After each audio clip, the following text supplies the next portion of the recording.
You never think this will happen to you. Friends face the pain of divorce due to some reasons, but because you trust and love your partner, you never believe that you will end up being another statistic, another failed marriage.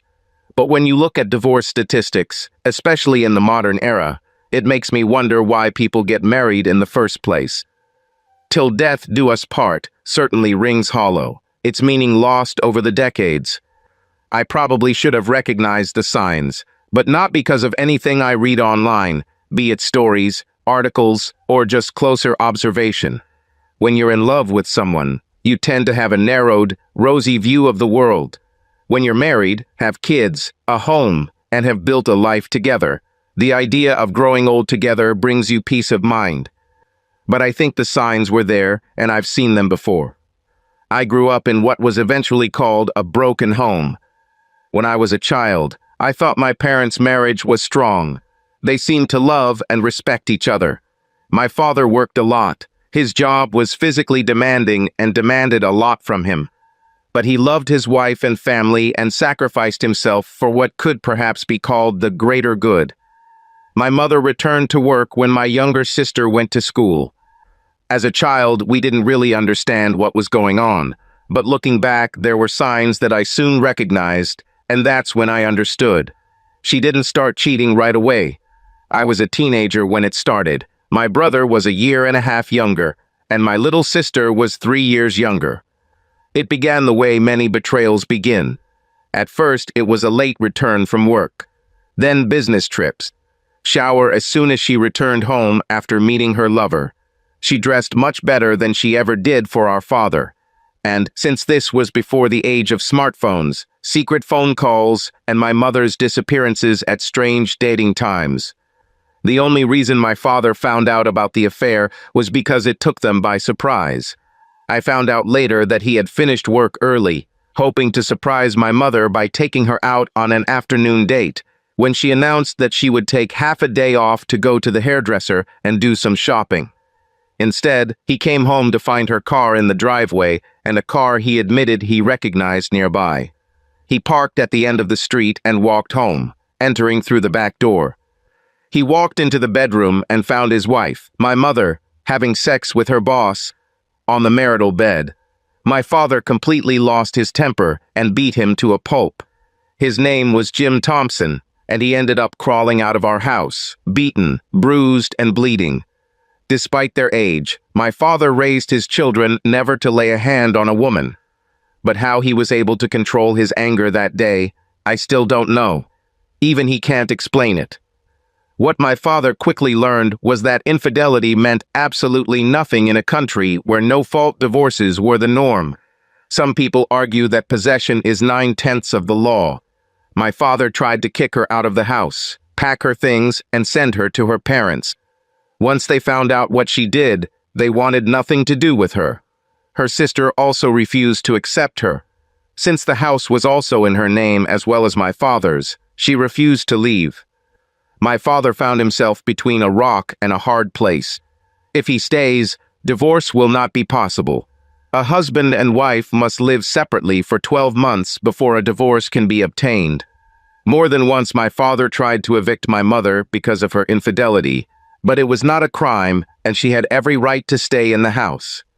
Yes, sometimes no-fault divorces really suck because there is a guilty party who is causing the divorce due to infidelity, and for them to leave the marriage without being punished for breaking their promises seems a little unfair.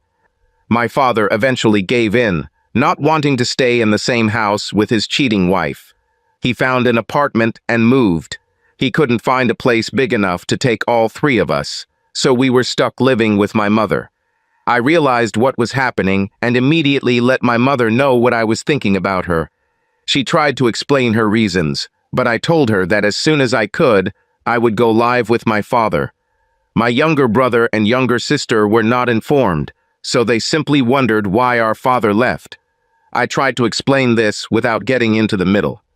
The only good thing my mom did this year was that she never stopped seeing my dad. He was a broken man those first couple of months. He tried his best to put on a happy face for his children, but even we could see that the smile was forced. Being the oldest, he sat me down one night after my siblings had gone to bed and admitted that we were the only reason he stuck around, but he would fight for custody and try to get a home if possible. Although it was a pipe dream, at the time, men were rarely granted custody, and when it came to divorce after 12 months of separation, they were required to appear in court to sort out custody and other issues. Since I was old enough to speak in court, I categorically stated that I wanted to live with my father.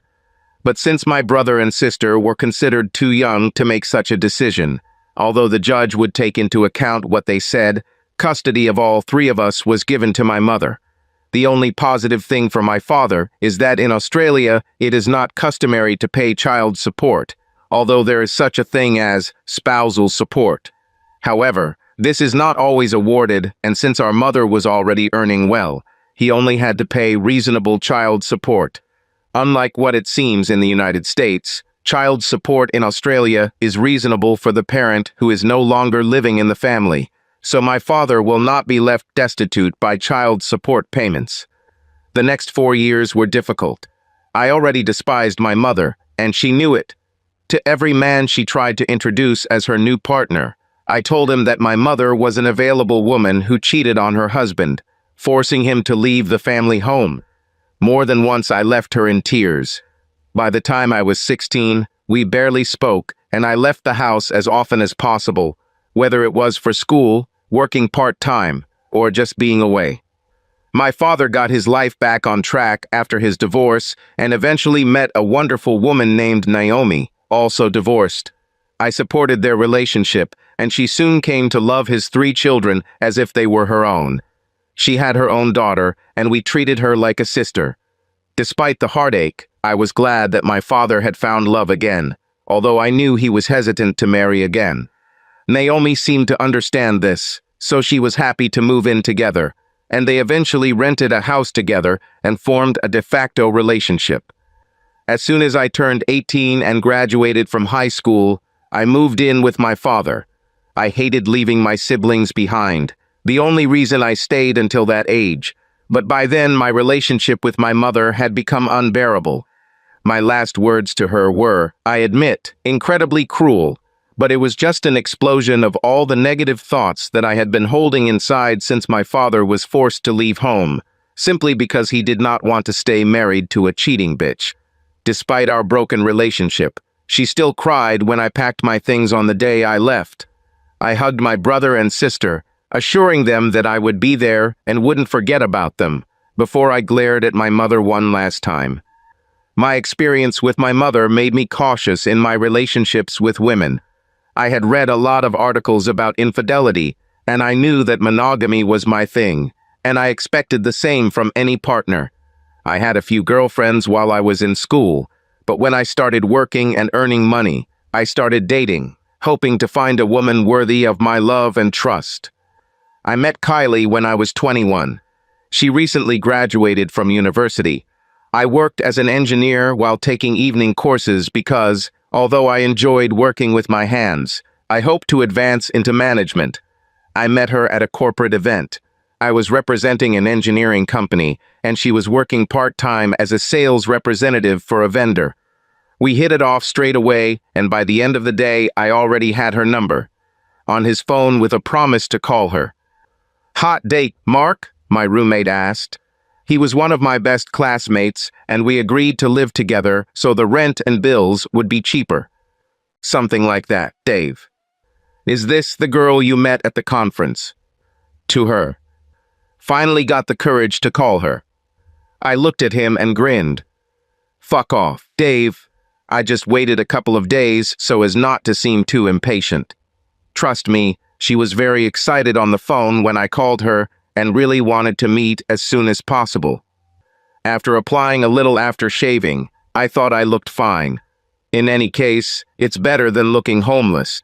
Even though I had a decent job, the money still wasn't that much, but I was quite comfortable. We agreed to meet at a city bar and go from there. I usually didn't have dinner or drinks on the first 2 dates. There are too many stories of women looking for free food, the man paying and never hearing from the woman again. Walking into the bar after parking the car, She was sitting on a stool, and the first thing I noticed was her short skirt and her long legs. She was already sipping her drink, looking into my eyes from across the room. When her eyes lit up and she smiled, I think my heart started beating a little faster. She had gorgeous shoulder-length blonde hair, brown eyes that sparkled in the low light, a gorgeous little nose, and lips that you just wanted to kiss. She was quite slender with small breasts, although I did notice her pert butt as we chatted at the conference.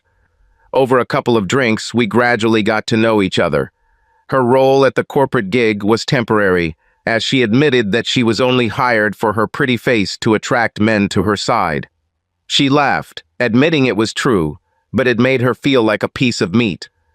"And I had so many married men hit on me," she added. "It was disgusting." I understood her point. I know my own mother cheated, but both sexes were equally bad about cheating. Out of my own curiosity, I was looking for statistics on the internet, and the fact that so many men and women admit to extramarital affairs literally dropped my jaw in shock. What made it worse was that, according to many articles in Australia, we are known as a nation of cheaters. "But you were a perfect gentleman, Mark," she added, taking my hand in hers. "You didn't try to inspect my small breasts or ass. You looked me in the eyes the entire time and remained completely professional, at least until you asked. My number? You were the only real person there. I hope you're free." I put my hand over my heart, raising my other hand. "I swear I'm single. Ask any of my friends." She smiled and squeezed my hand again. "Good, because I have a good feeling about you. I've been fooled before." We agreed not to rush things. For the first few weeks, we met for coffee or drinks. It was the end of the third night of drinks when we kissed for the first time. By then, she knew about my parents' marriage. She hugged me tightly, and for some reason, it just made me feel better. When we kissed, I just knew it was right. Having met her gaze, I was left with the feeling that she was thinking the same thing. Drinks turned into dinner. A week later, she was already in the apartment that I share with Dave. He had his own girlfriend and spent most of his time with her, so luckily he was away. After we had our last drink together, I took her hand and we made love for the first time. She was absolutely stunning without any clothes on. Like any woman, she had some complexes, especially because of her small breasts. I assured her that her breasts were perfect, that she had a fantastic body, and that I just wanted to bite her ass all the time. A month later, she confessed her love to me. I responded in kind, and our relationship has developed rapidly since then. Once she found a permanent job, we began discussing serious issues such as moving in together, buying a house, marriage, and then children. By that point, even though what happened to my father was still in my mind, Kylie had completely won my heart, and that was all that mattered. She was a joy to be around, and she admitted that she wanted more than anything to be a wife and mother. Before we got married, we decided to buy a house together. Luckily, this was before the housing boom that was sweeping Australia, particularly in Sydney. However, due to her lack of work and bad credit history, which she told me about, she could not co-finance the mortgage. I couldn't get a mortgage on my own, and no bank would offer me a mortgage on my own, so my father offered to partner so his salary would supplement mine. I didn't realize how much this would save me in the future, but at that moment Kylie was very grateful to him, and she almost cried when he told her that she was now just another daughter. Her parents, meanwhile, absolutely adored me, so when I proposed just 3 months after moving into our new home, everyone was thrilled when we announced our engagement and wedding date. Marrying Kylie was the happiest day of my life up to that point. I married a woman who I considered my soulmate, and she often told me that I was her soulmate in return. Walking towards the altar, I was probably smiling like a fool. She started giggling as I took her hand as we were both overjoyed to finally commit ourselves to each other. It was not a church wedding. It took place in a park, with a marquee nearby where the reception was to take place. Our honeymoon lasted a week on an island in the Pacific Ocean. Sun, sea, sand, and endless sex. Not surprisingly, We realized that was when she became pregnant. 9 months after our honeymoon, she gave birth to a beautiful baby girl, and 6 months after giving birth, she was ready for her next baby. 18 months later, she gave birth to our son. After 3 months, we agreed that 2 children was enough. We both had what we wanted. To my surprise, she didn't want me to get a vasectomy, just in case we changed our minds, and she didn't want me to get sterilized. She simply agreed to go back on the pill, as it never bothered her and life continued as normal. She was a homemaker and mother until both of our children went to school. Once our son started school, she resumed work, although she only worked during school hours until both of our children were in high school. Only then did she return to full-time employment. By the time we were both 45, I had become a regional manager for a national utility network. I traveled occasionally, but rarely left home for more than one night. Kylie established herself in her property career by running her own office, although she sometimes had to report to the head office in the CBD. Our daughter, Charlotte, left home to live with her boyfriend. He was a sweet young man who was already devoted to her.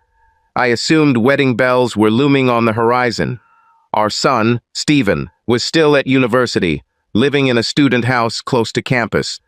I was aware of his varied sexual interests, but Kylie and I supported him regardless of his life choices. We had been married for over 20 years at that time. I thought we still loved each other just as much as the day we exchanged vows. My eyes never shied away.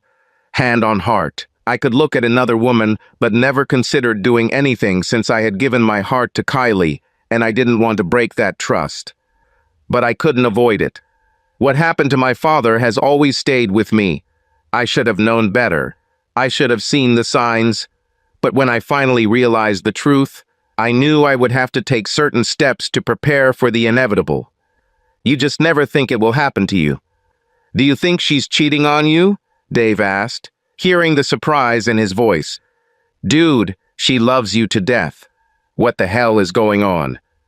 I was blind, Dave. I thought that when Steve left home, our relationship would go back to what it was before. And for months, she really couldn't get enough of me. To be honest, she got me to that point a couple of times, stating that I would faint from pleasure, and I would leave her sweaty, with a flushed face after pleasuring her all night. But I began to notice similar behavior to what my mother gave to my father. Just thinking about that bitch still made my blood boil. I haven't seen her much in the last 20 years. She attended my wedding, and it was only because my father intervened. By then, he had already married Naomi and had really moved on. He told me to be better and invited her. I didn't need to involve her, but not inviting her would have made me the bad guy. I gritted my teeth and sent the invitation. Besides, with the exception of news about her grandchildren, whom she rarely had the opportunity to visit, I had nothing more to do with her. "What are you going to do?" "I'll gather all the evidence I can, and if she cheats on me, I'll just leave her." "How will you do it?" "I have my ways. She's become more secretive over the past few months. I should have noticed it sooner. My own stupid mistake, but that's what I get for trusting. Once I realized what was happening, it was probably too late to do anything, so I was preparing for the inevitable. I have an appointment with a private detective on Monday morning. All I need to know is if she is cheating on me. I don't need pictures or videos, anything that will help my case. It's a pity that in this country you can't get divorced because of infidelity. While it's true, a man can protect himself if he's smart and protects himself in advance. Luckily, she waited until the kids were grown up before cheating. And there are one or two things she forgot about in our lives that might turn things in my favor. He patted me on the shoulder. "I'm sorry, buddy. I really am." I took a sip of beer. "And I'm sorry too. The thing is, until I get confirmation, I can't stop loving her. Maybe it's just my suspicions. Maybe I'm just a jealous jerk. But the signs are there, buddy. I was blind until I finally didn't realize what was happening." The next morning, I went to my father. Naomi greeted me as usual, asking if she could sit with him while I explained the situation. I had this look on my face that even though it was only 10 a.m., he put a bottle of beer in front of me and told me to take my time and start when I was ready. I smiled as he took Naomi's hand. They still loved each other as much as they did on their wedding day. The de facto relationship didn't last long before my father wanted her to be his wife. "I think Kylie is cheating on me." Naomi screamed. My father muttered, "Damn, again. I'll hire a private investigator on Monday. But all the signs are there, Dad. The same signs you told me about Mom. All the signs you described to me. If she's cheating, then she's definitely read the playbook about how to deal with it." But once I pulled my head out of the sand. "What do you want me to do?" I grinned. Naomi laughed, as I'm sure it wasn't a kind smile. "Dad, I will give you my house. Remember how you were involved in the mortgage agreement many years ago? Kylie never put her name on the property deeds. By law, you and I own this property, and when I leave, it will be considered nothing more than a tenant. I am giving you the house as a gift, simply by removing my name from the documents. According to state and federal laws, I can do it for free. What do we do then? I will sign a lease with you month by month. Once I end our marriage, if that happens, you can deal with Kylie, although she will have some tenant rights due to living in the property for a long time. We will explore how you can legally evict her, with a court order if necessary. Unfortunately, due to the plan I have in my head, I will not be present." "Have you thought this through, Mark?" Naomi asked. "Kylie and I discussed monogamy and fidelity before our wedding. She knows about my mother. I warned her that if she ever cheated on me, I would not forgive her. I don't care if it happens once or 100 times. If you're dreaming with someone else, you're breaking the vows we made and therefore breaking the marriage contract. Although a no-fault divorce means I can leave pretty easily and I won't have to pay her a dime. No alimony, as the children are already adults, and there is no spousal support, since she makes the same amount of money as I do. Thank God we don't have those crazy child support laws like in some places in the States. Damn it, give some cheater part of it. My salary just because she can't keep her legs together." I took a sip of my beer and looked at Naomi. "Sorry, I got a little angry about that. I just hope I'm wrong." Back home, Kylie was in the living room, curled up on the couch, watching a movie. She smiled at me, as always. Her eyes lit up when I appeared. "Where have you been?" she asked. "My dad's. Just needed some advice on something." "About what?" "It's at work. Perhaps a new opportunity will arise. The problem is that I only had suspicions, no concrete evidence that she was cheating on me. And if she did have a connection, it was someone she didn't see every day. I knew that the days of girls' nights coming out of nowhere would be one of the last straws that broke the camel's back, but that hasn't happened yet. There were only occasional late returns from work, but I also had those. If she had any suspicion, she would have thought that I was cheating on her on those rare evenings when I was late at work. When she got into bed that night, she snuggled up to me like she always did, whispering how much she loved me. It hurt my heart to think that she was lying to me. Perhaps she loved me but needed something or someone new. If that's the case, we'll get a divorce and she can have this new guy. I've read fictional stories about wives who, for one reason or another, turned into huge available women by having sex with many men. The thought of my beautiful wife being involved in such things almost made me want to vomit. Until I had proof, I had to trust her. It's the old saying, trust but verify. So when I whispered back that I loved her, I still felt it in my heart. But the thought of her breaking our marriage vows was almost unbearable at times. The next day was Monday. I left the house first to go to work. Every morning we had breakfast together, then I brushed my teeth, and she always gave me a kiss on the lips. A real kiss, not the kind that married couples usually give after years of marriage. In the morning, it was still the same. She was beaming, saying that she loved me and wished me a good day. I almost felt guilty knowing that I would be meeting with a private investigator at lunchtime. ready to start surveilling my wife because I believed that she was now cheating on me after 20 years of what I considered a happy marriage. I was a little surprised when I met a female detective. I expected to see an ex-cop with a grudge against women, dressed in a trench coat and fedora. I guess I watched too many old movies. She noticed my surprise and smiled as she explained the process, what the services included, and how much it would cost. Will she notice if the money is transferred? No, we have separate accounts, but we have a joint account where we put money for bills and other household expenses. What makes you think she's cheating? I explained what I saw my mother doing the same thing, then what my father discovered, which my mother eventually confessed to, before explaining the current situation. "How is your sex life going?" she finally asked. "As soon as my son left the house, we had sex like bunnies. But about 6 months ago, it slowed down again. I thought it was just because we'd gotten it all out of the system. To be honest, I'd be intimate with my wife every damn night if I could. Just because I'm 45 doesn't mean I'm no longer interested in sex." "Have you noticed any changes in her behavior?" "Yes. They're subtle, but they're there. You know the term red flags?" She nodded and I chuckled. "Not enough to hold a communist parade, but there are enough of them for me to be concerned and suspicious." She explained what they had to offer. This included phone tapping, video surveillance, personal surveillance, and all sorts of activities, some of which she admitted might not stand up to scrutiny, meaning they might be considered somewhat illegal. I had to explain that this is not a permanent scam unless I completely bury my head in the sand.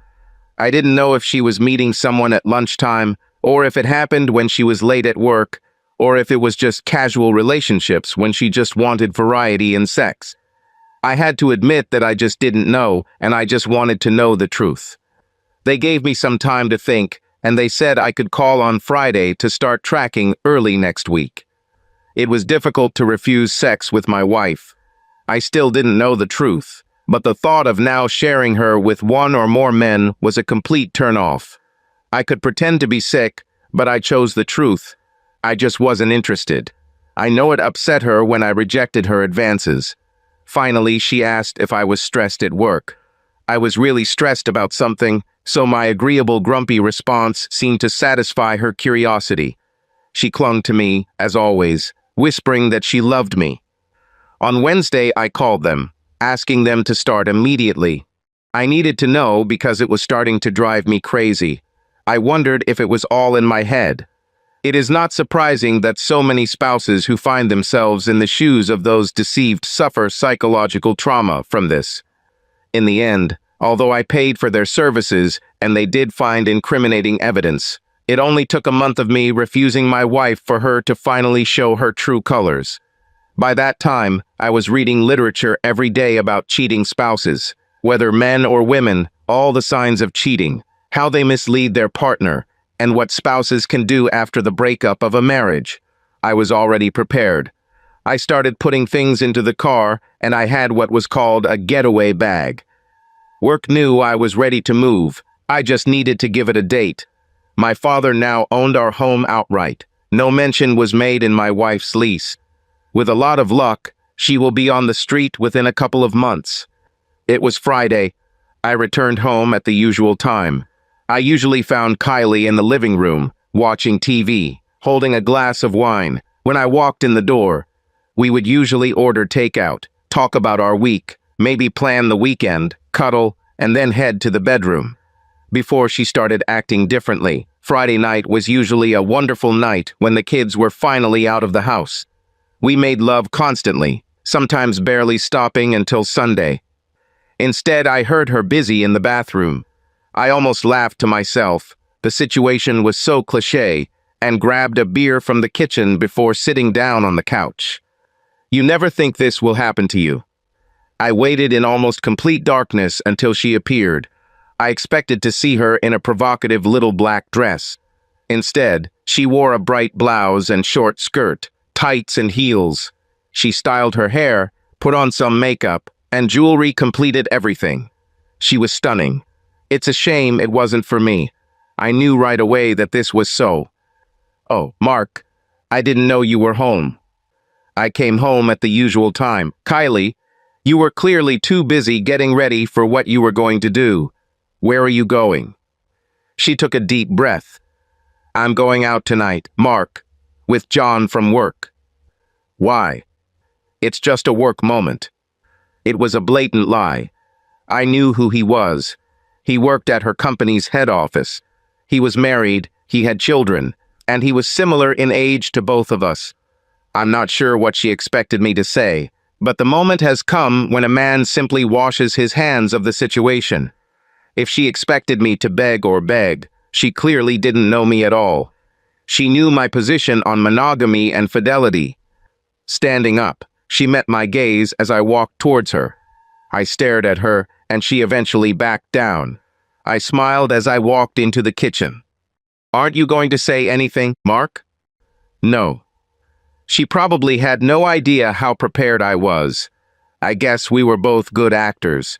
The only difference is that I didn't break her heart with all those lies. "Okay, good. I'll be back later. Then we'll talk." I didn't say anything but followed her to the door. She stopped and looked at me, looking more unsure than I had ever seen her. Whether it was a feeling of guilt or not, I no longer knew, and I didn't care. "Good night, Mark," she said quietly. "Goodbye, Kylie."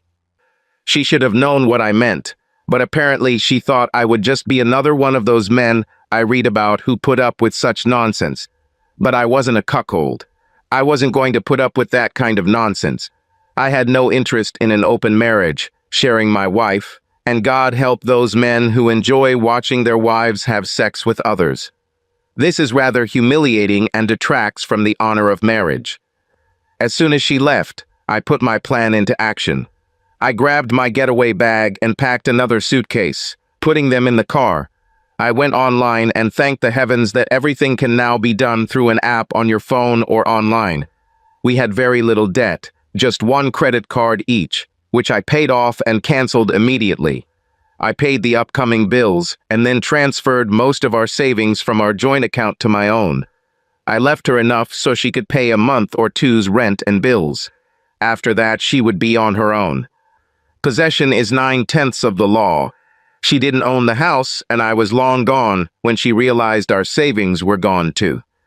Walking around the house for the last time, I couldn't help but sigh.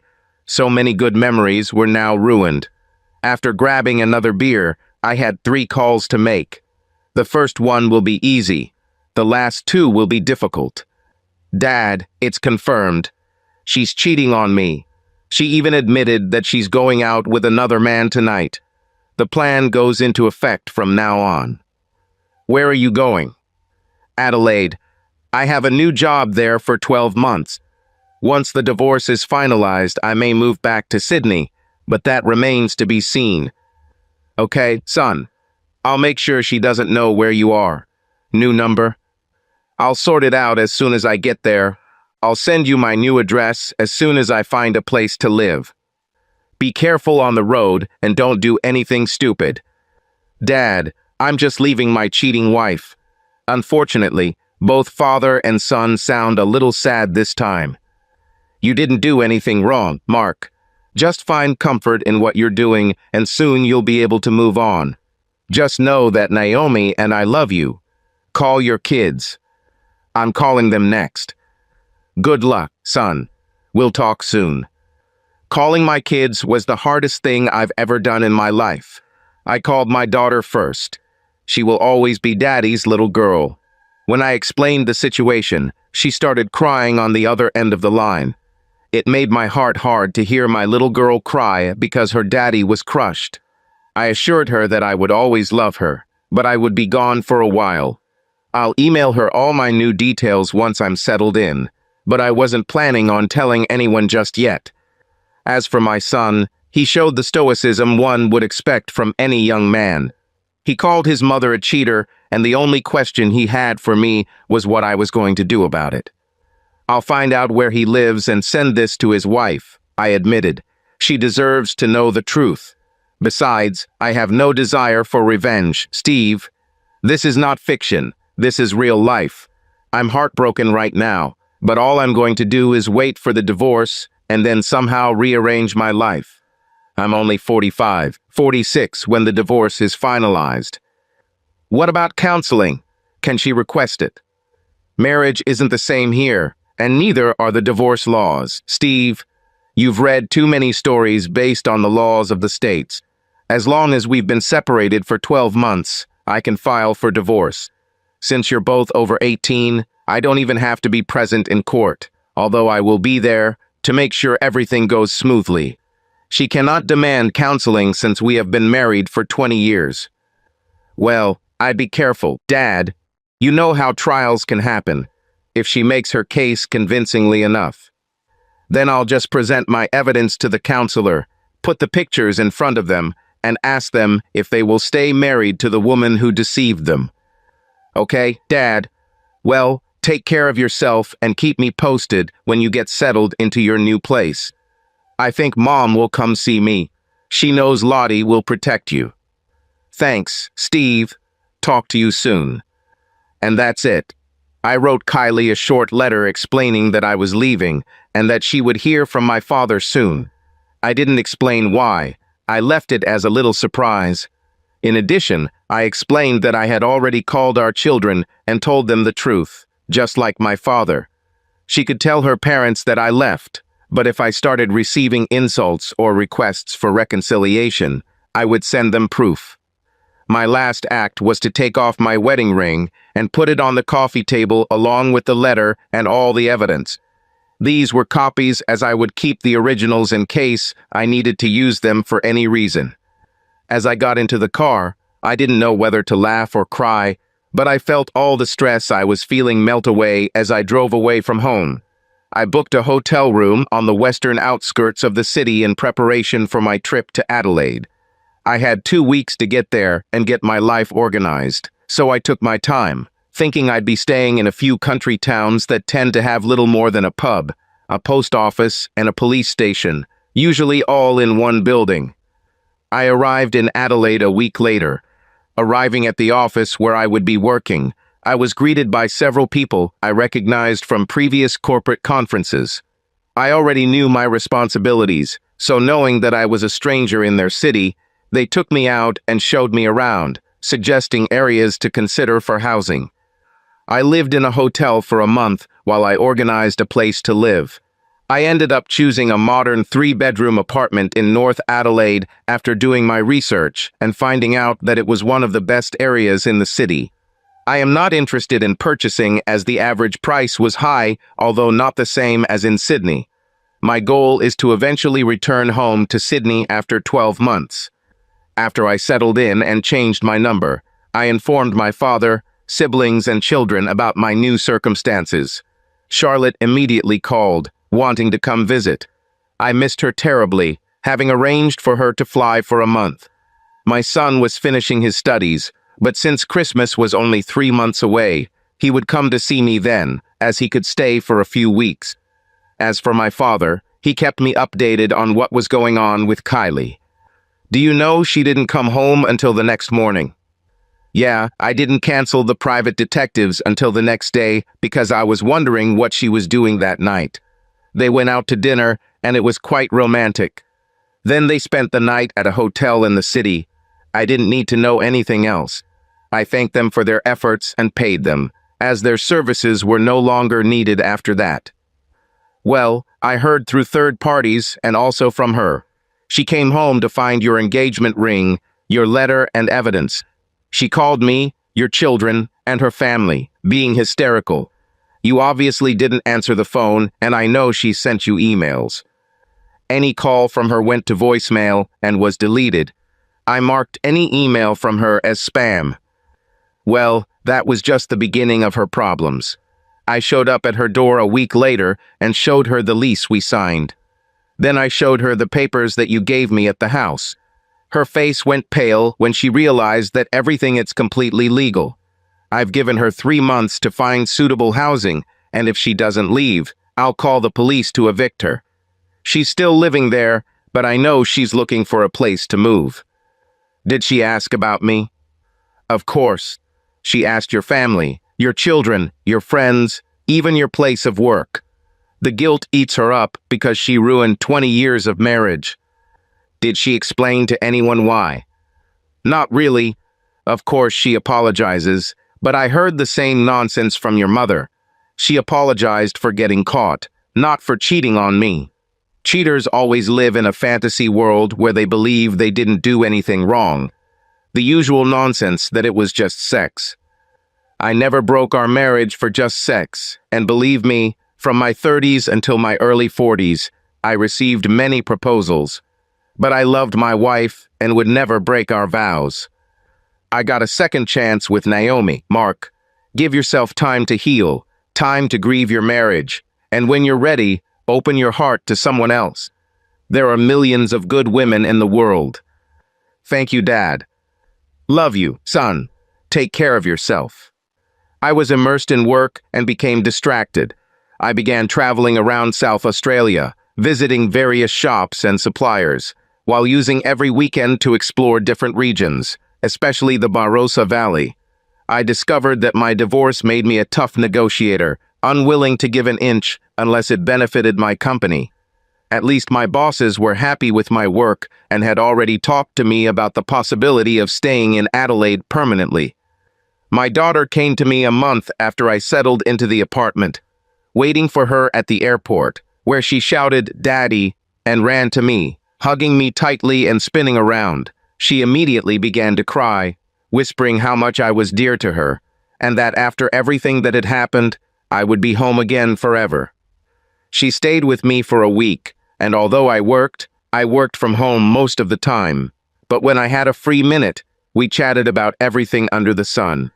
She told me that her mother had bombarded her with calls trying to explain her side of the story.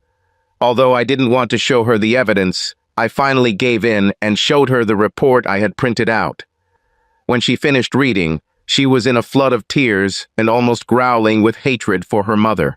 That wasn't my goal, but despite my insistence that her mother still loved her, I had a bad feeling that it would take her a long time to forgive her, if ever. The day she left was painful for both of us, as I knew she wanted to stay with me just to keep me company. I hugged her goodbye for what seemed like hours before she had to leave. I could barely hold back my tears during those months as my marriage was crumbling. I was angry, but not upset. I have to admit, I had to cry in the car for a few minutes after my daughter left. It made me realize that I feel quite alone. But her visit also inspired me. I talked to her every evening. My son called me at least once every couple of days. My brothers and sisters knew what happened. My little sister promised to come as soon as she could. My father kept me informed of everything that was happening. Even the guys from my old office in Sydney seemed to know some things, but mostly they just called to chat and make me laugh. 6 weeks before Christmas, lightning struck again. I was walking along the aisles of the supermarket, terribly bored. Grocery shopping was always an activity that Kylie and I did together. We made each other laugh, we were silly, and it was always a good experience. I was reaching for a bottle of salad dressing, not noticing that the woman was reaching for the same bottle. Our hands collided, and we both turned and looked at each other. I'm sure my jaw dropped slightly when her cheeks instantly turned red. "Sorry," I said. "No, it's my fault. I didn't notice you. Please take the bottle. I can choose something else." "I can't just take it. It's the last one." I don't know where the confidence for the following words came from. "Well, take the bottle if you agree to have coffee with me later." I didn't know who she was, her name or anything, but that touch sparked something in me. And just based on the way she looked, I wanted to get to know her better. I extended my hand. "I'm Mark." She smiled as she shook my hand, noting how soft the skin of her hand was. "I'm Jennifer. Do you often meet women in supermarkets, Mark?" "No, you first." "And are you sure I'm free?"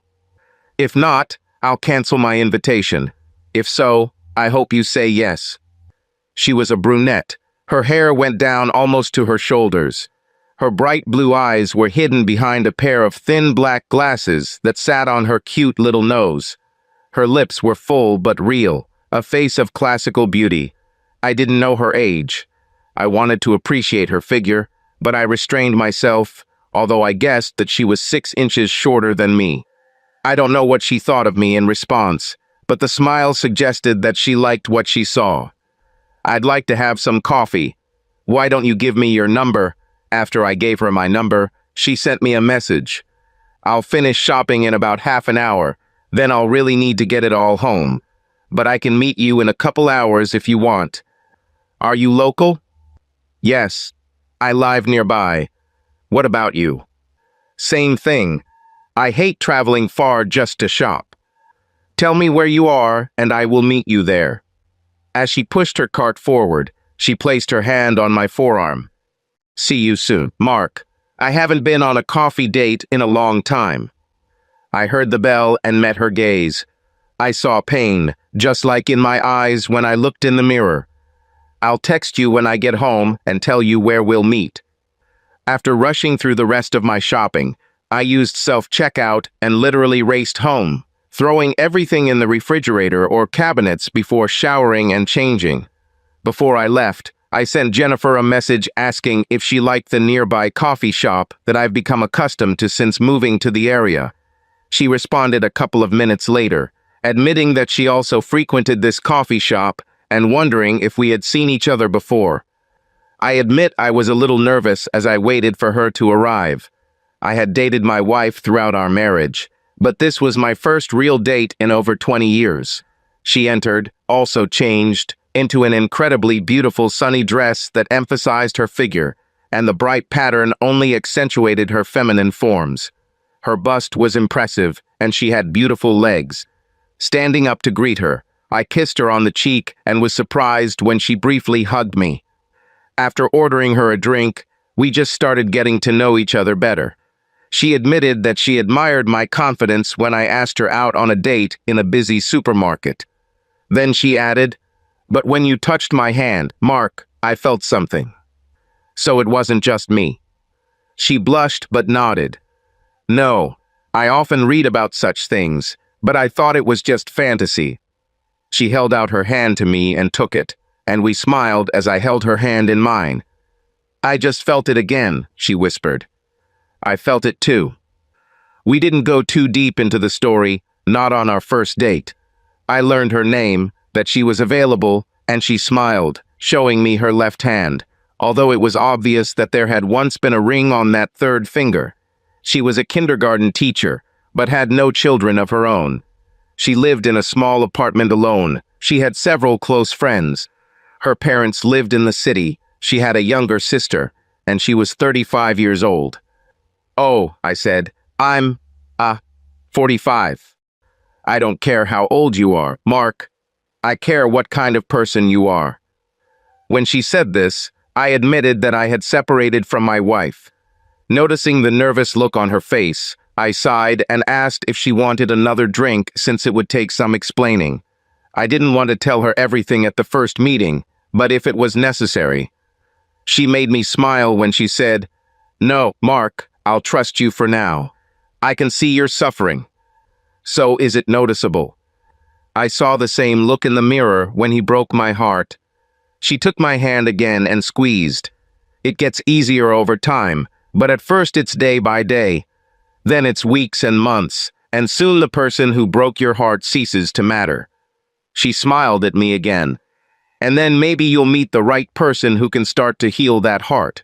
It happens to some later, but it happens eventually." My father said the same thing. Your father is a wise man. We finished our second drink and headed outside.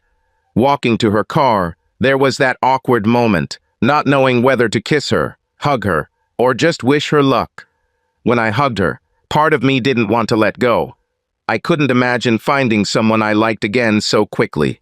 I think we were both reluctant to break the hug. "Call me this week, Mark. I'd like to talk to you again." "What about tonight?" She laughed, and it was like a blow to the heart. "You can call me whenever you want." I called her that night, and then every night. I didn't want to interfere with her regular week as a teacher, but I asked if she would like to go out to dinner on Friday night. When she said she would be glad, I literally danced around the apartment after I hung up. I haven't felt such joy for a long time. At the conference on Thursday, more than one person commented on my cheerful mood. Everyone knew about my divorce, so they immediately assumed that I had met someone. I didn't want to smooth things over, but I told them that I enjoyed the coffee date and that I would be having dinner with the same lady next Friday. I added that I'm not interested in casual dating. I date one woman at a time. If it doesn't work, I'll try again with someone else. The restaurant I chose had rave reviews online, but I had never been there. It was a casual place, but the food was said to be excellent. Even though it was a casual place, I still wore slacks instead of jeans, a long-sleeve button-down shirt, leather shoes, and some cologne, although I did leave some stubble on. There was a bar in the restaurant, and I smiled when I saw Jennifer already there waiting for me. Noticing me approaching, she stood up, and without hesitation, I leaned down to kiss her. She kissed me back immediately as I held her close, feeling her hand on the back of my head. "Wow," she whispered when we pulled away from each other. "If you greet me like that on the second date." I wanted to do it at the end of the first. The waiter came over to show us to our table. Luckily, we got a small semicircular buffet so we could sit next to each other. After ordering drinks, we continued to chat about our week. It was impossible not to notice how passionately she talked about teaching, but when she admitted that she wanted to have her own children, I began to talk about mine. I think they were both annoyed when the waiter came back asking about our order, as it disrupted our conversation. We agreed to split an appetizer and dessert, but ordered a main course for each. It was surprisingly easy for me to carry on a conversation. I was fascinated by her face, voice, and manners. Pretty sure she noticed me looking at her more than once because she blushed every time. The food was excellent, no complaints, and the waiters and waitresses were attentive without being overly intrusive. After dinner I paid, although she offered to split the bill. Then I asked if she wanted another drink.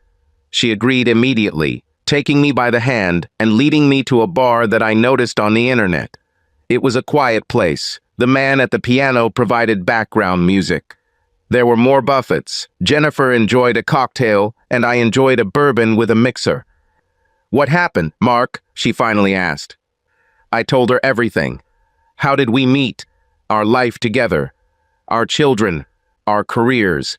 But then I explained what happened to my father, my relationship with my mother, their divorce, and what I learned. Then I slowly realized that my wife was doing the same thing. Then I confessed how I left, what I did weeks before all this. I'm still married, Jennifer, but we're separated. I moved here to make sure the divorce went through. I'm not sure if you think what I'm doing is cheating. I won't be offended if you think so. But my marriage is over. It exists only on paper. I will return to Sydney to make sure that the divorce takes place. What if you meet someone here? Then I'll discuss our options with them. My kids are in Sydney. It's hard being so far away from them. I had to turn away. Admitting it upset me. I really miss them every day. She put her finger on my cheek to make me look at her. Then she kissed me, and I felt better. Hugging me, she put her hand on my chest, resting her head on my shoulder. My ex-husband was a scoundrel, Mark. He won me when I was 19. He was 25. The age difference didn't bother me, but my parents warned me against him. But I was in love and didn't listen to them. I didn't see red flags that appeared within a couple of months. I was surprised that he allowed me to work, but that was all I was allowed to do. Gradually but surely, he isolated me from my family and friends. I had to teach at school, and then go home and be his maid and available girlfriend. She paused, and my stomach dropped, knowing that this was only the beginning of the story. Stroking her side, she pressed herself closer to me. I'm guessing it's gotten worse. He began to spank me for any, even imaginary, offense. I objected to him, which meant I didn't respect my husband. I dressed like I was easily accessible or came home late, which meant I was cheating. I spent money on what I wanted, which meant I was financially irresponsible. He never said anything positive. He was a sea of absolute negativity. I can't imagine wanting to say anything bad about you. Jennifer, I said quietly. I knew I had to run away. He was crazy, and I knew that one day he would either hit me so hard that I would end up in the hospital or just kill me. I called my father and cried into the phone, asking him to save me. He came with my 2 uncles and a few of his friends. My ex-husband even tried to fight off all of them. But pushing and slapping a woman is one thing, but fighting with men is another. Or with a man, since my father knocked him out. With one punch, then they tied him up in a chair while they helped me pack up. We immediately went to the police and got a restraining order and a restraining order against him. I got divorced 7 years ago, and he doesn't know where I am. I barely know. I met someone, Mark. I was afraid for a long time. She raised her eyes, looking at me. And then I met you, and I had feelings that I hadn't had for so long. I never felt them for him. She was driving the car, but couldn't control it, so I offered to take her home. As I pulled up to the apartment complex, I realized that this was the complex that I had also looked at before choosing my current place to live. After ushering her inside, she opened the front door and hesitated. I made the decision for her, pulling her closer and kissing her again. I had a wonderful evening. Jennifer, I'd love to do it again. On the week? Any night you choose. I'm a pretty good cook if you want to join me for dinner. Tell me the day and I'll bring something too. I'm a good cook too. She smiled as she replied, well, I'll cook first, and then you cook for me, and we'll compare. What day? Wednesday, Mark, although I expect your usual evening call. And lots of messages. She kissed me again. Play your cards right, and you might even get a surprise or two in the message. What are you doing tomorrow? Nothing. Why don't we go to the beach? You just want to see me in a bikini, she thought, and her eyes lit up. Although I'm curious what you look like in little swim trunks. Just text me when you can pick me up. I kissed her again and somehow managed to force myself to head towards the stairs. When I got home, I heard my phone ring a couple of times, not opening it until I was inside and sat on the couch with a beer in my hand. Jay, I had a wonderful evening, Mark. Jay, part of me wanted you to stay with me tonight, but I don't want to rush. I don't want to rush things either. Jay, when you're here on Wednesday night, bring a change of clothes. I want you to stay, but it's too early for anything more than sleeping in the same bed, Mark. I'm tired of sleeping alone, Jennifer. Jay, me too. I'm already in bed. It's a big bed, but it seems empty.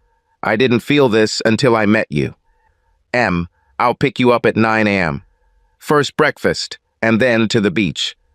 Jay, what's your favorite color? Usually blue. The woman is wearing either black or red. Jay, I have the perfect bikini for you. See you in the morning, Mark. Sweet dreams, beauty. Her last message was in the form of a heart. Arriving at her apartment the next morning, she called me upstairs, knocking on her door and hearing her call me inside. I was wearing a rather tight t-shirt and shorts. Hands on hips, she smiled at me. What do you think? Do you have a broom? I'll have to keep all the men away. Her smile widened before she disappeared, returning in a t-shirt and shorts. After packing my bag, I put it in the trunk of my car next to mine and took it to a cafe near the beach for a simple but satisfying breakfast. By the time we were ready to sunbathe, the beach had already started to fill up. After asking me to apply cream on her, she admitted that she liked to be in the sun, but did not strive for a tan. She moaned more than once as I rubbed the cream in, enjoying the blush on her cheeks when I applied it to her back. Jennifer, are you implying that you like this? I whispered in her ear. You have strong hands, Mark, and it was very nice. She responded in kind, her soft hands sliding down my back, her chin eventually resting on my chest, her breasts pressing against me from behind as she hugged me. I turned to kiss her, and she was underneath me pretty quickly. I eventually broke the kiss as there were families nearby, resting on my towel as she continued to lie on her stomach. Her eyes were covered with sunglasses, but the smile on her face could not be hidden. We spent the entire day on the beach, hitting the water several times. Wrapping her legs around me, we started kissing again, and she definitely noticed how turned on I was, enjoying her sigh as she rubbed herself against me. She was turned on and needed something more. After applying more cream, we stayed there until late evening as the sun began to set, wearing our t-shirts as the weather cooled down. After gathering her things and holding hands, she cuddled up to me as we walked back to my car. Arriving at her apartment, I helped carry her bag upstairs. "Want to stay for a drink?" "I would like to, but if I stay, I won't want to leave." She came up to me and kissed me. "Come home, change your clothes, come have a drink, and stay the night." I'm sure I broke a dozen traffic laws while driving home, ran inside and threw my things, quickly packed my bag, grabbed everything I needed, and raced back to her. When I knocked on the door, out of breath, she opened it and laughed at me as I caught my breath. Grabbing me by the t-shirt, she pulled me inside, slammed the door, and then pushed me onto the couch. She immediately sat on my lap, helping me take off my t-shirt. "Fuck," I moaned. "Be nice to me," she whispered. "I don't want to rush things. Mark, I can't do this again. We have all the time you need, Jennifer. Call me Jenny, with an I, not a Y." We both warmed up before she reluctantly pulled away, disappearing to put on her pajamas. I smiled as she looked visibly embarrassed, cuddling up to me as we enjoyed a couple of drinks and watched a bit of TV. Although we continued to talk about everything under the sun, it was not very late when she got up and led me to the bedroom. There were paintings on the walls, and on the chest of drawers there were many soft toys. "Well, now I know how to surprise you. I love flowers too, and chocolate." Climbing under the sheets, she pressed her back to me. Within a couple of minutes, I felt her trembling.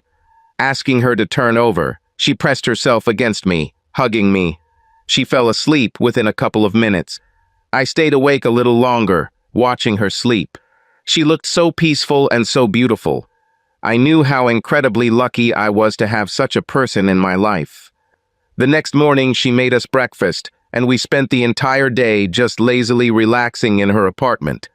Any silences were comfortable, and we filled those moments with lots of hugs and kisses.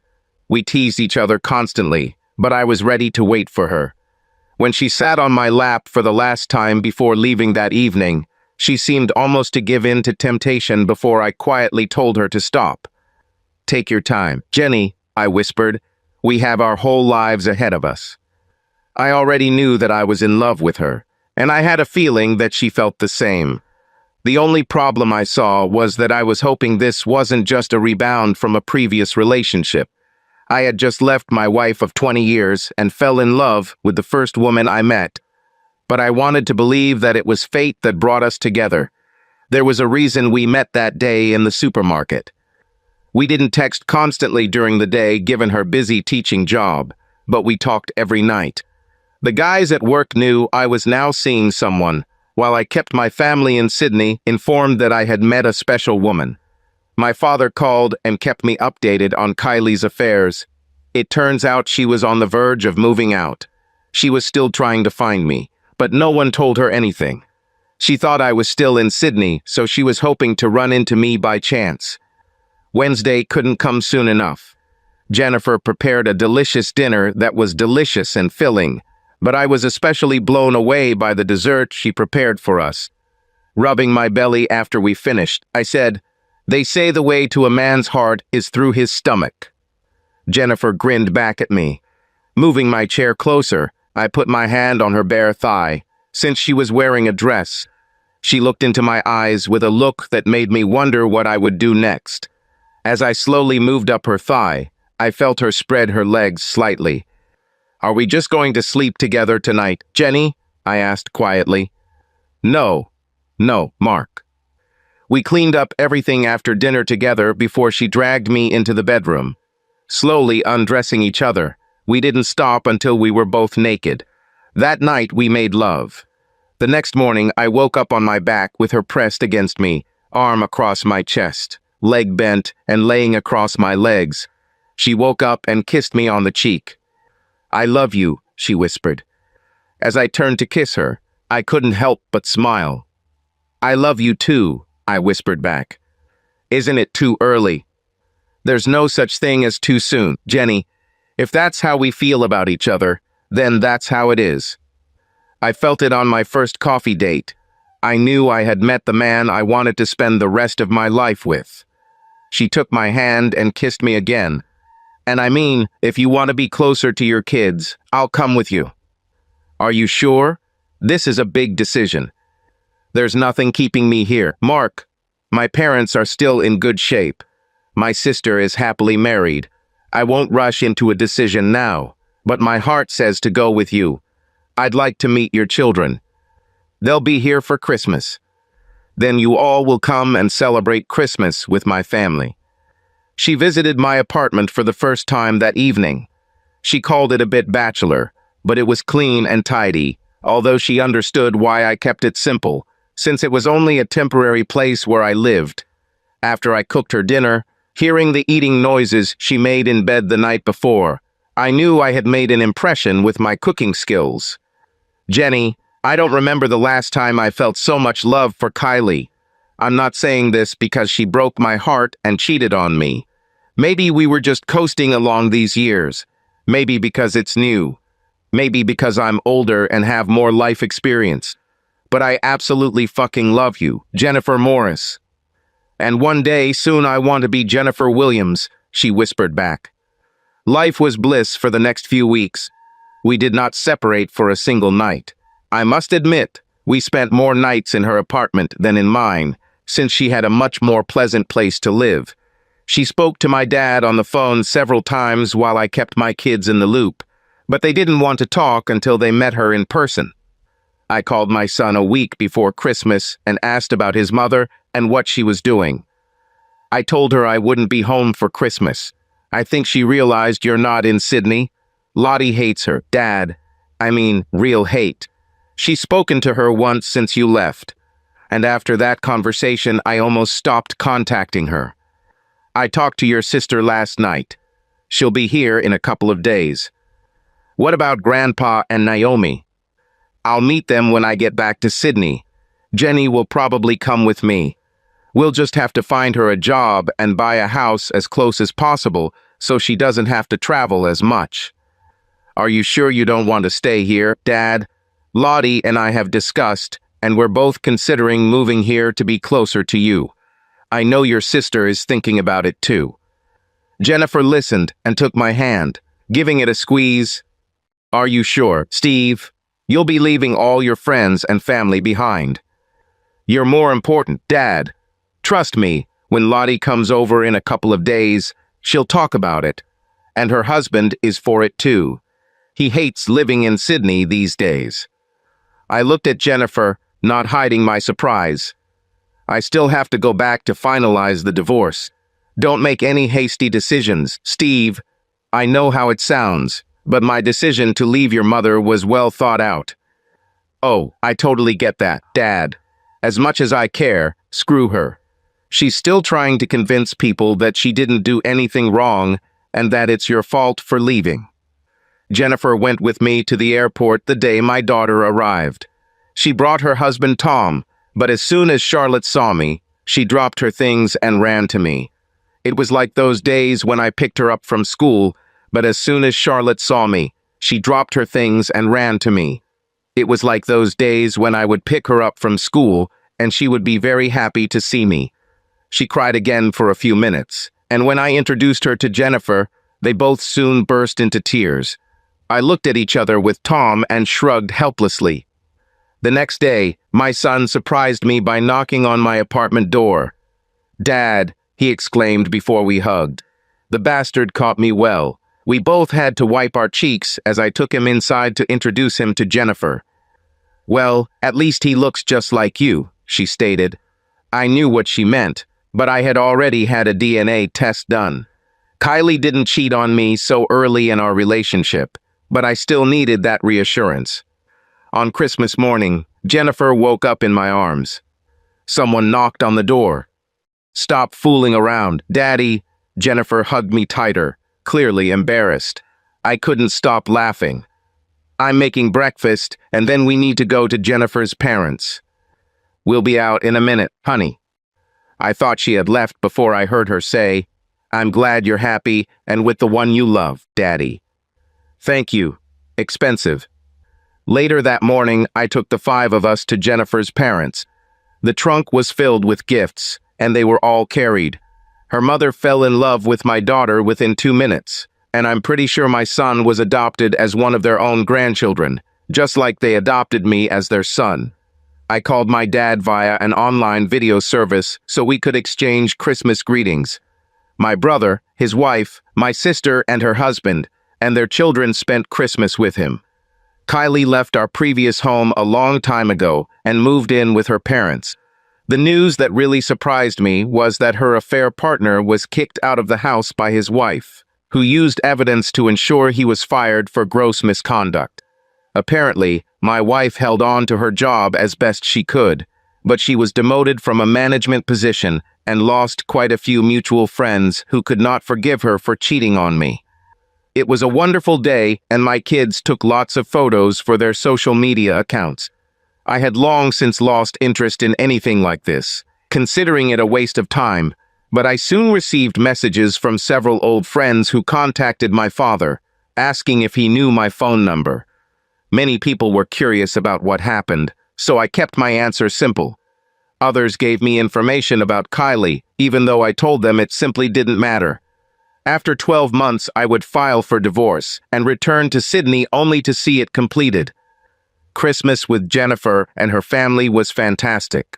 When she mentioned coming to Sydney with me, I informed her that we would be staying in Adelaide and someone from my family would join us instead.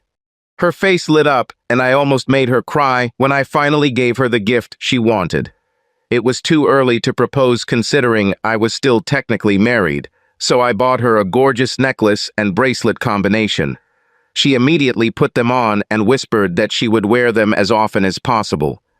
After we had lunch, her father offered me a beer, and we ended up in his garage, where his old sports car was sitting, taken off the wheels.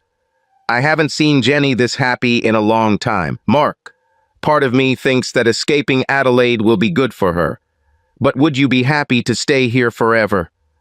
I would stay here for her, and my kids will both move here to be closer. How long will it take for your divorce to be finalized? A few months at most. I was honest with Jenny about everything from the beginning. I take it she did you dirty? Yeah, maybe up to 6 months, although I only had concrete evidence in the last few weeks before I pulled the pin. He shook his head. Damn, I read about all this cheating nonsense. Why get married at all if you can't keep your legs closed or keep your dignity in your pants? Have you ever heard of cuckolding? The look of disgust on his face said he knew exactly what it was. Yes, I'm not sure if this is what Kylie meant, but it's one of these new bullshit things going on. Same thing with all these poly people and wanting an open relationship so they can cheat while still maintaining their conscience. Honestly, my wife asked anyone because of this on my part. Well, then I would have ended up in jail. It's so disrespectful to even ask someone to do that. Jenny's ex-husband was both cheating and abusive. What? He put his hand on my shoulder. She barely knew about the betrayal because it was violence that she needed to escape from. But he slept with everyone. She just didn't bother to mention it because violence was something she dealt with on a daily basis. He squeezed my shoulder. She loves you, Mark. Just don't break her heart. Please, I'm not sure I can handle another call like this from my little girl. He took a sip from the bottle, looking away, and added quietly, I almost killed him, Mark. He hurt my little girl. The only person who stopped me from killing him was her. She didn't want to see her father behind bars. I love her more than anything in the world, Dad. He smirked, already calling me son. I have suffered greatly myself, so we both carry wounds in our hearts and souls. We help heal each other. We stayed late. My daughter drove us home because I drank too much. Back at my apartment, my kids went to bed and Jennifer dragged me into our bedroom. If it was good, then she liked New Year's Eve even more. I told my kids to have fun while I took her to a hotel downtown. After dinner and drinks, I walked her back to our room where a bottle of champagne and snacks were chilling. But she knew what we were here for, helping her take off her dress, enjoying the underwear she was wearing. We made love all night. After a couple of hours, we finally stopped and Jennifer snuggled up to me as always. "Any wishes for the new year?" I asked. "More than one. Do you want to hear them?" "Certainly." "I want you to live here with me." "Made." "I want you to propose to me as soon as your divorce is approved." "I'm already looking at rings."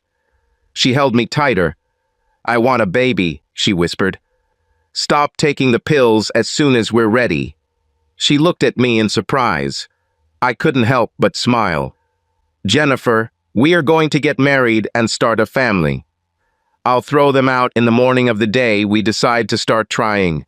Although I'll need to talk to my doctor about it, I'll let you know when I'm fertile." My children left a couple of days later.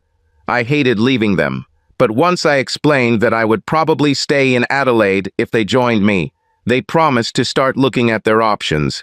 I called my father and told him the same thing. He told me to make the best choices for myself, but he was happy where he was with Naomi, but he would definitely come see me when he could. The next few months were blissful. I eventually quit and moved in with Jennifer. I won't say that it was a fairy tale romance. This is real life, but I couldn't remember when I was happier. We were a real team in everything that concerned our lives. She knew that the specter of my divorce was still hanging in the air, and sometimes it was still on my mind.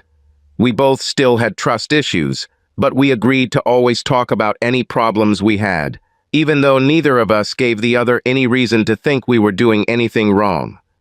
Our sex life was great, and we never stopped dating. We did almost everything together, and I just couldn't get enough of her. Just being in her presence made me happier.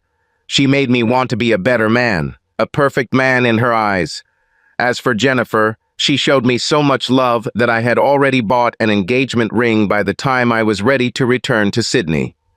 She was more nervous than I was during the flight because she knew there were still potential banana peels waiting for us. My father met us at the airport with my siblings and children. We will stay with my father until the divorce is settled. I have already filed the papers, but my lawyer has already informed me that Kylie is trying to contest the divorce. Sitting in his office with Jennifer, I was amazed that she was even trying to stop it. "I have not seen her for 12 months, I stated. "I followed the letter of the law.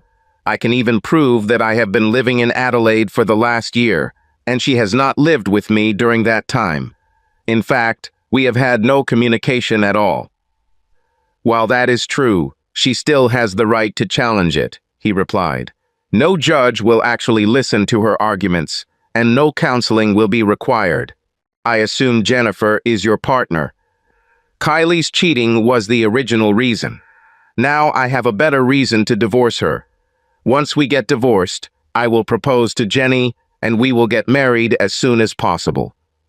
We plan to have kids as soon as the divorce is granted," Jennifer added. "I kicked the pills a few weeks ago. I'm hoping that having sex to celebrate when he gets the divorce will lead to my pregnancy." "Okay, I'll talk to her lawyer and find out what she wants. She can't really do much, but a smart lawyer could try to fight." Staying with our father did not limit our sex life. In fact, my father was an old lecher. He might have been closer to 70. Naomi was 5 years his junior, but I'm sure I heard them making love at least one evening. Jennifer simply said it was kind of cute that they were still so attracted to each other. I hugged her and agreed. Then we also made love.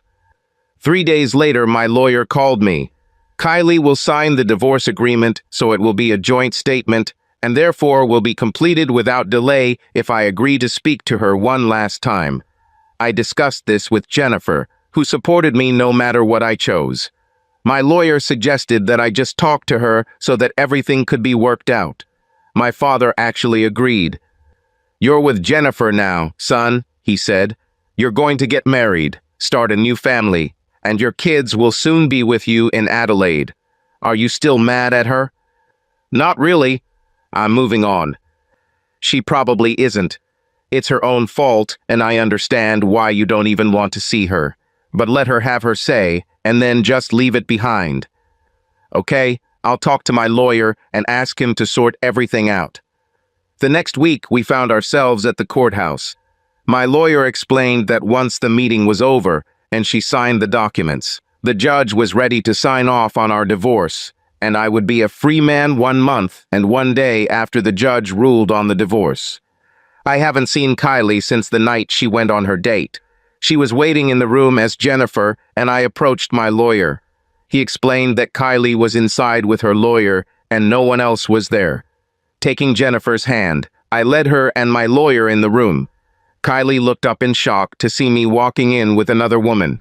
I barely looked at her as I sat Jennifer down in the empty seat, pulling it out as always, checking to see if she was comfortable before I sat down on the chair in the middle with my lawyer to my left. Taking Jennifer's left hand in my right, I made sure our hands were on the table in plain sight. She added to this by moving her chair as close to mine as possible, resting her head on my shoulder. I finally looked at Kylie. She looked like crap, to be honest. I've heard often enough that life hasn't been easy since I left her. I had no sympathy. She made a choice that cost her everything. No communication with my daughter at all. Our son hardly spoke to her at all. My entire family cut off all contact with her. And from what I heard, even her own family was disappointed, but felt they would have to take her in when my father kicked her out of the house. "Okay, Kylie, have your say so we can end this divorce. I have a life that I would like to continue. You are the past to which you firmly belong." "Who is she?" she asked quietly. "Train. The woman is on your side. This is Jennifer Morris. As soon as our divorce is finalized, I will propose to her, and soon she will become Jennifer Williams. And I will naturally answer yes to his proposal, since I want nothing more than to be his wife and the mother of his future children." I smiled for a moment, although I didn't take my eyes off Kylie. "Once she says yes, we will organize a simple wedding ceremony. With any luck, by the time we get married, she will also be carrying our child." I knew it would hurt to hear all this. I still knew that I would soon become an ex-wife, and the pain in her eyes was real. "You've progressed quite quickly," she stated. "It wasn't me who cheated, Kylie. It was you. I remember leaving evidence. You never let me explain. I went out that night and you didn't say anything. You didn't fight for me. I didn't have to fight for you because I was your damn husband. So in the end, you weren't worth fighting for. You cheated on me, Kylie. You showed your true colors after 20 years of marriage. Remember our conversations about monogamy and fidelity. I warned you that if you turn out to be like my mother, I will leave without any hesitation. You just made my decision easier. Dawn, I won't answer this question because it's not true. Your only regret is that you got caught, not that you proved our marriage was nothing more than a goddamn scam, and you're a worthless bitch, just like my own mother." Her lawyer cleared his throat. I looked at him fiercely. "Fuck off if you don't like what I say." "She wants to talk, okay? I also have the right to speak." I was mistaken. Betrayal is not a mistake. Cheating is a series of decisions you made. It was just sex. Here it comes, a phrase many bitches use to justify their decision. Sorry, but most people associate sex with love, and considering you were my wife, I should have been the one you had sex with, not some creature you work with. We also discussed this before our wedding. Kylie, again, I warned you what would happen if you cheated on me. The thing is, you forgot that my mother cheated. As soon as I pulled my head out of my ass, I realized what you were doing, so it was just collecting evidence. If you had said no that night, would you still have left? Yes, I would have left anyway. I wouldn't have left the same way. However, what you did that night was so disrespectful that you deserved everything that happened after. You took all our money. Consider this compensation for 20 wasted years. I stopped and shook my head. No, that's not entirely fair and not entirely correct. You gave me our 2 children. It wasn't wasted. I also made sure they were mine. This upset her. I never cheated on you then. No, you just became an easy girl later. You sold our house.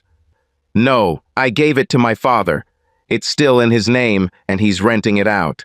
He already told me he'll sell it and give me most of the money so I can buy another house where I live now. You didn't even give me a chance, Mark. Because you don't deserve it. Kylie, where do you live now? It's none of your business. I don't want you to know this information. The day I left, you stopped being important to me. Our children have grown up and can choose who they want to be with on special days, be it birthdays or holiday periods. She fell silent because she knew that nothing she said would change my mind. Just sign the papers and move on, Jennifer stated. He hasn't seen or spoken to you in 12 months. He's moving on. He loves me and I love him. We're going to get married and have our own family and grow old together. You threw it away. I'm glad that I caught him, held him, whispered that everything would be fine, and I would never let him down. He owns my heart, and I know that I own him. I didn't mean to. She met my gaze, and I saw tears. I kept my face still. Tears won't work on me this time. I still love you, Mark. Good for you. I don't care, Kylie, I replied coldly. The tone made her almost jump. I don't hate you anymore. Don't be fooled by the cold tone. I just don't care about you. You stopped being my problem the day you let another man fuck you. We sat in silence until her lawyer finally cleared his throat. Kylie, it's clear this isn't going anywhere, her lawyer said. Just sign the papers and end this farce. He's made it clear he's going to get married again. No judge worth his salt is going to stand in the way of that. Your marriage, it's over. Your children have grown up. You have no more common assets. It's all over. Sign the papers and move on. He took the papers out of the folder and placed them in front of her, offering her a pen. Kylie met my gaze, and at that moment she began to cry. I knew her well enough to know that she was genuinely upset. Rubbing her cheeks, she took the offered pen with a trembling hand and glanced at the documents. At the bottom she signed and dated the papers. Is my presence necessary in court? I asked my lawyer. No, Mark. You can go. You will receive the order of divorce in the mail. Great. Then we're done here. Getting up, Jennifer took my hand and I led her out of the room. I'm sorry, Mark, I heard her cry. I will always love you. I appreciated the apology, even though it meant nothing more to me. It was too little, too late. But as for those last 3 words, I'm sure she still loved me, but I didn't care. The woman I loved was currently holding my hand, and in a month and a few days she would become my bride. Walking outside and down the street, my dad, Naomi, Steve, and Charlotte were waiting for us at the coffee shop. With a gesture of my head, I indicated that we were moving on to the nearest pub, as I wanted a drink. After purchasing a round of drinks, we sat down at the table and I recounted the conversation. They smiled as he admitted that he probably talked more, saying everything he wanted to say. How did she look? Charlotte asked. Like crap. Definitely looked older than her age. Definitely worth the upgrade, Jennifer whispered in my ear. Did she sign the papers? Asked my father. Nodding, we knocked glasses and drank beer. I went through the same shit with your mother. I'm sure everything Kylie told you is what she was trying to tell me. Was she trying to blame me? Steve asked. Yeah, the old "it was just sex" line. What the hell is with these slutty women who claim it was just sex? Charlotte wondered almost to herself. I married my husband and I wouldn't dream of cheating on him just for sex. If I want sex, I'll go to my husband and make sure he fucks me senseless when I'm horny. She stopped and blushed, realizing that she had just said that in front of her father and grandfather. We looked at each other and burst out laughing. "Well said, girl. Well said," exclaimed my father. "And words to live by. Every time I feel horny, your grandfather doesn't stand a chance," Naomi stated. "And if he needs a little chemical help, he knows there are other uses." "Naomi, this is my grandfather," exclaimed Charlotte. "He's not dead, and neither am I. I'm 65 years old and still quite capable of good sex," Naomi retorted. "Your grandfather met me at the right age. He was still a lecher, and I was almost constantly horny. But as soon as we met, we made a promise to each other to treat each other well. We both experienced failed marriages due to cheating. I'm just glad it's almost over," I admitted. "I don't like that I'm just another divorcee, but as I said in the room, cheating is unforgivable. Honestly, those who decide to deal with this have nothing but praise. Maybe if your children were 10 years younger, I would have felt trapped. But then I looked at my father. It was difficult, but he always had my support." We stayed in Sydney for a couple more days while I talked to my family about their plans. Charlotte and Tom immediately agreed to come to Adelaide. Stephen was still evaluating his options, but would likely join us. To my surprise, my sister suggested that she too come with us. Having dinner with her when she arrived alone, I learned that her marriage was also over. "You can stay with us until you figure this out," Jennifer offered. "Any family is welcome. You're my family now, and my family is yours now, too. I'm selling a house here, and we'll make a lot of money from it," I added. "House prices in Adelaide are much more reasonable than here, so we're going to buy a bigger property." "With rooms to fill with little people," Jennifer suggested, taking my hand and placing it on her stomach. "Soon I will be carrying our first child." "How many children do you want, Mark?" "As much as you want, Jenny. I love being a dad." A month later, I received an order of divorce, which stated that my marriage to Kylie Daniels, since she did not keep my family name, was officially dissolved. I never heard from her again, but through the grapevine I learned that she left Sydney 6 months after our divorce was approved. From what Stephen told me, since he was the only one still speaking to her, she headed north to Queensland to start over.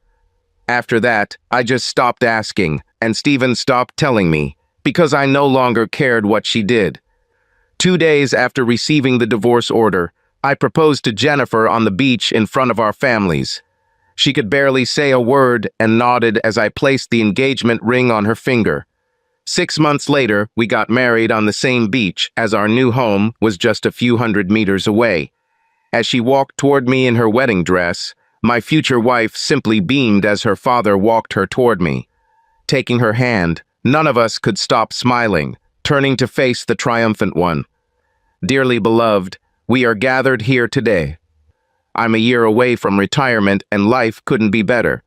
Jennifer and I have been married for almost 20 years, and today we are as happy as the day we met, our first date, our first love. All these first events leading up to our wedding day.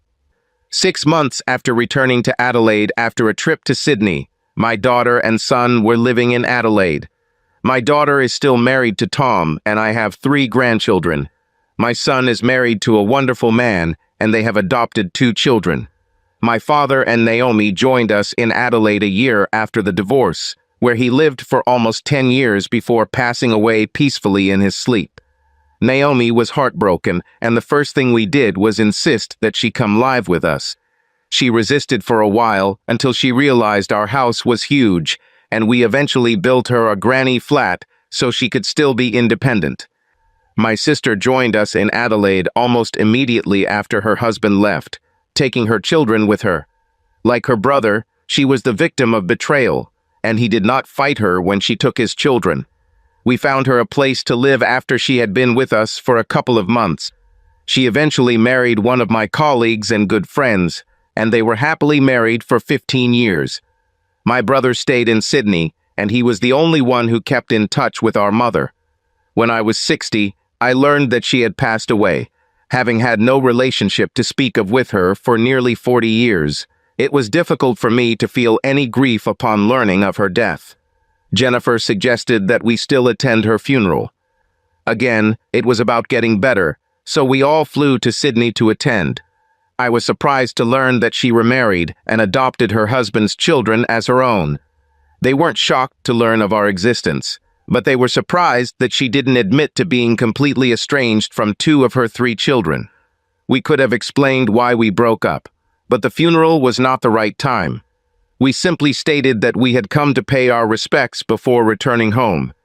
With no family left in Sydney, within a year my brother joined us in Adelaide. As for Jennifer and I, we ended up having 4 children, 2 boys and 2 girls. My older daughter and son were thrilled to have siblings and were happy to look after them, even though Jennifer and I went out too often. But we remained deeply in love, always communicated, never went to bed angry, and our sex life remained as vibrant today as it was the first time we slept together. I look back on my life and the time of my divorce. I'm sure there are those who would rather I go scorched earth at my ex-wife, but what would be the point? Leaving without a word actually hurt her a lot more. Nothing but silence on my part for a year before I came back just to make sure the divorce went through. She knew my thoughts about fidelity and broke the contract. As for those who believe in reconciliation, I also cannot agree with this. If your wife cheats and you find the strength to forgive her, then it is your fault. But trust has been damaged, and can it ever be fully restored? I don't believe this is possible. You will spend the rest of your life suspicious and resentful, and divorce is likely inevitable eventually.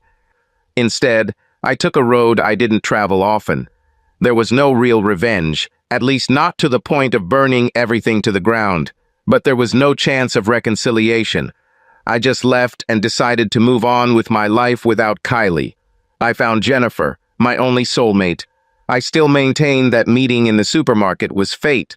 I'm not religious, but I'm pretty sure there are old world religions that talk about gods of fate. Are you ready, Mark? I turned around and saw my wife looking absolutely gorgeous in a stunning red ball gown.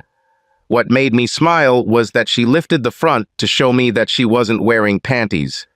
"It's yours tonight, lover," she whispered. "What about now?" As she approached me, she stopped and leaned down to kiss me. "I see the old magic is still there. Have you heard from the children? They're either on their way or about to leave. And the young ones?